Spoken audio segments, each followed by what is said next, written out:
खेल खेल में नीरज के प्रति शिखा का आकर्षण देख क्यों परेशान हुई अनीता। नीरज के प्रति शिखा का आकर्षण देखकर अनीता चिंतित हो उठी। फिर उसने ऐसा क्या किया कि शिखा गुमराह होने से पहले संभल गई। शिखा के पास उस समय नीरज भी खड़ा था। जब अनीता ने उससे कहा, मैंने तुम्हारी मम्मी को फ़ोन करके उनसे इजाज़त ले ली है। किस बात की? शिखा ने चौंक कर पूछा। आज रात तुम मेरे घर पर रुकोगी। कल रविवार की शाम मैं तुम्हें तुम्हारे घर छोड़ आऊँगी। कोई खास मौका है क्या? नहीं, बस बहुत दिनों से किसी के साथ दिल की बातें शेयर नहीं की। तुम्हारे साथ जी भर कर गपशप कर लूँगी तो मन हल्का हो जाएगा। मैं लंच के बाद चली जाऊँगी, तुम शाम को सीधे मेरे घर आ जाना। नीरज ने वार्तालाप में हिस्सा लेते हुए कहा, अनीता मैं शिखा को छोड़ दूंगा। इस बातूनी के चक्कर में फंसकर ज़्यादा लेट मत हो जाना, कहकर अनीता अपनी सीट पर चली गई। ऑफिस के बंद होने पर शिखा नीरज के साथ उसकी मोटरसाइकिल पर अनीता के घर जाने को निकली। कल 11 बजे पक्का आ जाना, नीरज ने शिखा को अनीता के घर के बाहर उतारते हुए कहा। ओके, शिखा ने मुस्कुरा कर कहा। अनीता रसोई में व्यस्त थी। शिखा उन किशोर बच्चों राहुल और ऋचा के साथ गपशप करने लगी। अनीता के पति दिनेश साहब घर पर उपस्थित नहीं थे। अनीता उसे बाजार ले गई। वहाँ एक रेडीमेड कपड़ों की दुकान में घुस गई। अनीता और दुकान का मालिक एक दूसरे को नाम लेकर संबोधित कर रहे थे। इससे शिखा ने अंदाजा लगाया कि वो दोनों पुराने परिचित हैं। दीपक, अपनी इस सहेली को मुझे एक बढ़िया टी शर्ट गिफ्ट करनी है, टॉप क्वालिटी की, जल्दी से दिखा। अनीता ने मुस्कुराते हुए दुकान के मालिक को अपनी इच्छा बताई। शिखा गिफ्ट नहीं लेना चाहती थी, पर अनीता ने उसकी एक न सुनी। दीपक खुद अनीता को टी शर्ट पसंद कराने के काम में दिलचस्पी ले रहा था। अंततः उन्होंने एक लाल रंग की टी शर्ट पसंद कर ली। शिखा के लिए टी शर्ट के अलावा अनीता ने ऋचा और राहुल के लिए भी कपड़े खरीदे। फिर पति के नीले रंग की कमीज खरीदी। दुकान से बाहर आते हुए शिखा ने मुड़कर देखा तो पाया कि दीपक टकटकी बांधे उन दोनों को उदास भाव से देख रहा है। शिखा ने अनीता को छेड़ा, मुझे तो दाल में काला नजर आता है। मैडम, यह दीपक साहब आपके कभी प्रेमी रहे हैं? प्रेमी नहीं, कभी अच्छे दोस्त हैं, मेरे भी और मेरे पति के भी। इस विषय पर कभी बाद में विस्तार से बताऊंगी। पतिदेव घर पहुंच चुके होंगे।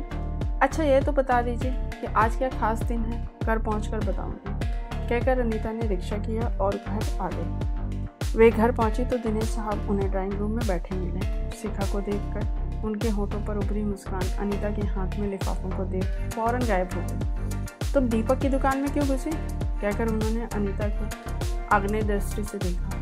मैं शिखा को अच्छी टी शर्ट खरीदवाना चाहती थी। दीपक की दुकान पर सबसे अच्छा सामान है। मेरे मना करने के बावजूद तुम्हारी हिम्मत कैसे हो गई उसकी दुकान में कदम रखने की? पति गुस्से में दहाड़े। मुझसे गलती हो गई, अनीता ने मुस्कुराते हुए अपने हाथ जोड़ दिए। आज के दिन तो आप गुस्सा ना करें। आज के दिन मेरी जिंदगी का सबसे मनहूस दिन है, कहकर गुस्से से भरे दिनेश अपने कमरे में चले गए। मैडम, जब आपको मना किया था तो आप क्यों गई दीपक की दुकान पर? आंखों में आंसू भरकर अनीता ने उदास लहजे में जवाब दिया। आज मैं तुम्हें 10 साल पुरानी घटना बताती हूँ जिसने मेरे वैवाहिक जीवन की सुख शांति को नष्ट कर डाला। मैं कसूरवार ना होते हुए भी सजा भुगत रही हूँ। शिखा, दीपक का घर पास में ही है, खूब आना जाना था हमारा एक दूसरे के यहाँ। दिनेश साहब जब टूर पर होते तब मैं अक्सर उनके यहाँ चली जाती थी। दीपक मेरे साथ हंसी मजाक कर लेता था।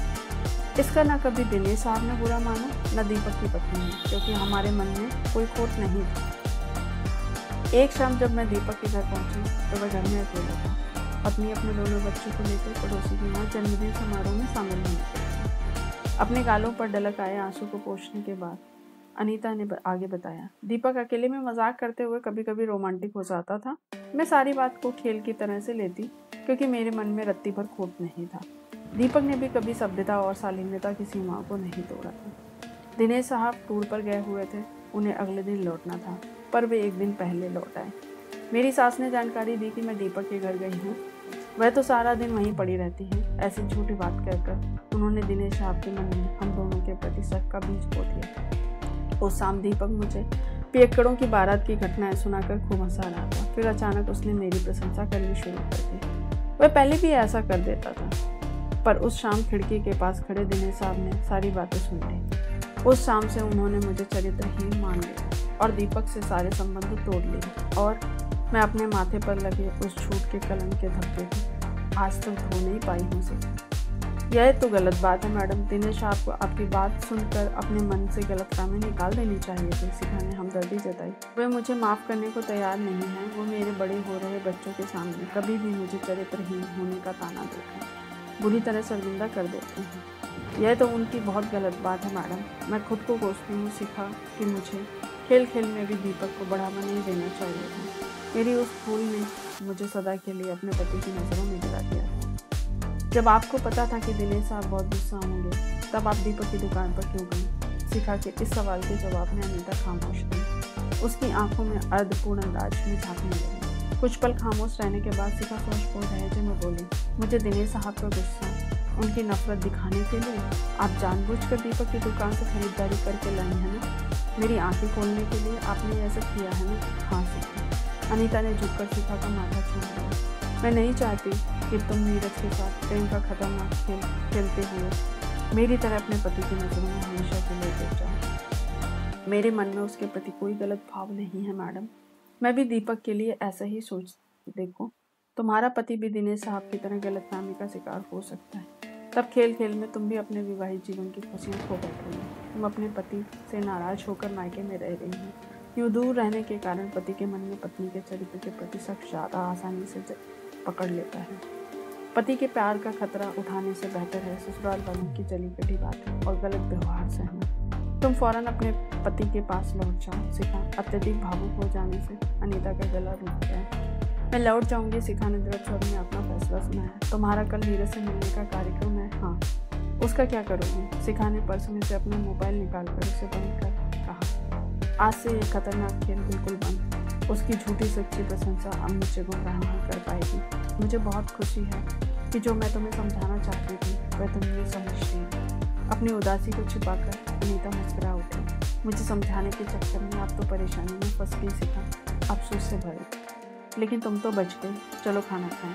आपको शादी की सालगिरह की शुभकामनाएं और कामना करती हूँ कि दिनेश साहब की गलतफहमी जल्द दूर हो और आप उनका प्यार फिर से पाएं। Thank you. शिखा की नज़रों में अपनी आंखों में भर आए आंसू को छुपाने के लिए अनीता रसोई की तरफ चल गई। शिखा का मन उसके प्रति गहरे धन्यवाद व सहानुभूति के भाव से भर उठा। Thanks for watching. If you like this story please subscribe to channel.